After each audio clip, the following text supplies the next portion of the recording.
السلام علیکم جی۔ عام طور پہ ہمارے گھروں میں ہوتا کیا کہ ایک بچہ جو چھوٹا ہے اور وہ کوئی الٹا کام کر رہا ہے تو ماں باپ اس کو سمجھاتے ہیں بار بار 2 دفعہ 4 دفعہ 10 دفعہ، پھر اسے ڈانٹا جاتا ہے۔ کچھ والدین تو اس کو گالیاں دیتے ہیں، ایبیوز کرتے ہیں، یعنی اپنا غصہ اس طرح سے نکالتے ہیں۔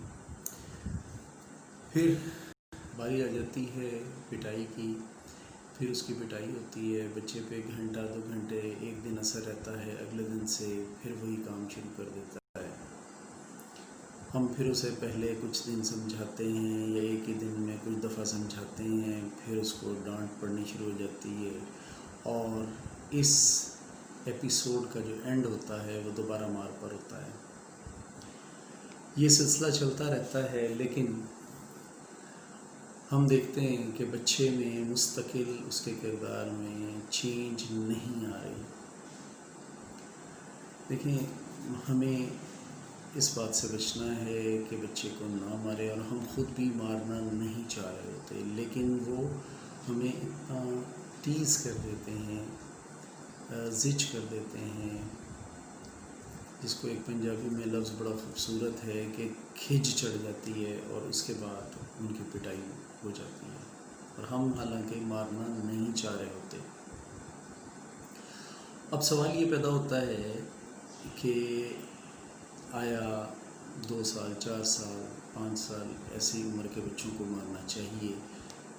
تو میرا جواب یہ ہے کہ بالکل بھی نہیں مارنا چاہیے، کوشش کرنی چاہیے بالکل بھی نہ ماریں۔ اور اس کے لیے میں یہ کہوں گا کہ آپ صلی اللہ علیہ وسلم، نبی پاک سے یہ بات ثابت نہیں ہے کہ انہوں نے میرے ناقص علم کے مطابق کسی چھوٹے بچے کو کبھی مارا ہے۔ اور اگر ہمیں اس سے بچنا ہے تو اس کا طریقہ کیا ہے؟ دیکھیے، پہلی تو بات یہ ہے کہ بچے کے لیے پازیٹیو ایکٹیویٹیز ڈھونڈیں، ڈیزائن کریں، اس کی ڈیوٹیز لگائیں، اس کو تھوڑا ٹائم دیں۔ بعض دفعہ بچے الٹے کام توجہ حاصل کرنے کے لیے بھی کر رہے ہوتے ہیں، وہ اگنور ہو رہے ہوتے ہیں، اسپیشلی جن گھروں میں کم بچے ہوں اور بچوں کو آپس میں کھیلنے کا وقت نہ ملے، یا گیمز ان کے لیے کوئی فزیکل گیمز ہوں، وہ آپ ان کو سکھائیں۔ دیکھیں، 2-3 طریقے ہو سکتے ہیں۔ خود ساتھ کھیلیں، سب سے بیسٹ۔ ہاں، اس کو بتا دیں، سمجھا دیں، اس کے بعد سب سے اہم یہ ہے کہ اس کی نگرانی رکھیں، کامن جگہ پہ کھیلیں تاکہ کوئی نقصان نہ، چوٹ نہ لگے، کوئی نقصان نہ ہو۔ اب ایک اور وجہ یہ ہوتی ہے مارنے کی، وہ ہمارا کہنا نہیں مان رہے۔ اب ان سب باتوں کے بعد میں جو بات کرنا چاہتا ہوں کہ ہم ایک بیسٹ وے آپ کو بتا رہا ہوں، جس سے آپ کے بچے کو، اگر آپ کو مارنے کی عادت پڑ چکی ہے اور بچے کو مار کھانے کی عادت پڑ چکی ہے، تو آپ اس سے کیسے بچ سکتے ہیں۔ میرا خیال ہے کہ اگر آپ اس پہ عمل کریں تو 90% آپ کے گھر میں بچے کی مار ختم ہو جائے گی۔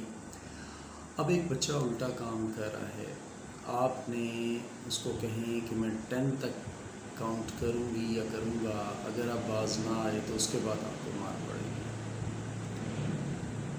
آپ دیکھیے گا، آپ 1 2 3 شروع کریں، 4 5 6 7 8 تک، اور ہو سکتا ہے کہ ایک آدھ دفعہ آپ کو اس کو بچے کو سزا دینی پڑے کہ 10 کی کاؤنٹنگ مکمل ہو جائے، ورنہ 10 کی کاؤنٹنگ مکمل نہیں ہونے دے گا بچہ، اور وہ باز آ جائے گا۔ آپ اس کو کر کے دیکھیے، بہت زبردست آپ کو ملیں گے۔ اب سوال یہ پیدا ہوتا ہے کہ آیا 10 تک کاؤنٹنگ کبھی مکمل ہو گئی تو آپ نے اسے سزا کیا دینی ہے؟ دیکھیے، یہ فزیکل پنشمنٹ سے اوائڈ کیجیے، کوشش کریں بچے کو دیوار کی طرف منہ کر کے کھڑا کر دیں۔ ہو سکتا ہے شروع میں چھوٹا بچہ ہے تو آپ اس کو پکڑ کے کھڑے ہو جائیں تھوڑی دیر، کہ آپ کی پنشمنٹ ہے، کارنر میں کھڑا کر دیں، ہینڈ ریز کروا دیں، اور بچہ جب خاموشی سے کہیں دیوار، ایک تو کمرے کی سائڈ پہ منہ نہیں کرنا، دوسرے بچے اس کو چڑھاتے بھی ہیں اور وہ اس کا دھیان ادھر ادھر جاتا ہے. دیوار کی طرف منہ کرنے کا فائدہ یہ ہوگا کہ اس کو سیلف اسسمنٹ کا موقع ملے گا اور وہ خود سوچے گا کہ میری کیا غلطی تھی اور اس کی وجہ سے مجھے یہ ہوا ہے. اور اکثر تو یہ ہوتا ہے کہ جب پیرنٹس مارتے ہیں تو بچہ سرپرائزڈ ہوتا ہے، حیران ہو جاتا ہے کہ مجھے کیوں مار، اسے پتہ بھی نہیں ہوتا مجھے کیوں مار پڑی. یہ بات ایسا بھی ہو جاتا ہے. تو کوشش کیجئے کہ اگر آپ ٹینس ہیں، آپ پریشان ہیں، آپ جھنجھلاہٹ کا شکار ہیں تو اس کی سزا اپنے بچوں کو مت دیں اور ان سے آپ کا رویہ تبدیل نہیں ہونا چاہیے.